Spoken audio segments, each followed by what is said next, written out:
How a robber with an IQ of 180 robbed a bank, but the bad guys didn't take the money. Instead, they made the hostages take off all their clothes, for sex.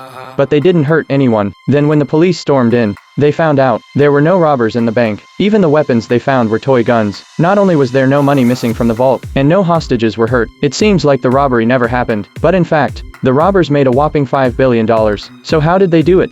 The leader's name is Owen. He disguised himself as a worker and walked into the bank. Then he took out an infrared searchlight to destroy the surveillance. And then his team came in and unlocked the bank's doors. When the security guard realized something was wrong and was about to ask questions, a cold object was pressed against his waist. And then the show began. The robbers had everyone under control with ease. A passing patrolman noticed something wrong in the bank. He immediately called the police. Soon a large number of SWAT officers arrived and surrounded the bank. But Owen didn't panic, because it was all part of his plan. He had his teammates take the hostages' cell phones and keys. Then he had the hostages take off their clothes and change into uniforms. And the robbers put on the same clothes and masks. Then they put the hostages into different rooms at random. At that moment, the old man suddenly became unwell. Owen immediately sent him out for medical attention. This can show his humanitarianism to stabilize the hostages. At the same time, it's also a provocation to the police. It is reasonable to say that after all the preparations, it's time for them to get down to business. But Owen didn't get excited when he saw all the cash in the room and ignored the more valuable safe. He ended up in a utility room. He looked around and said,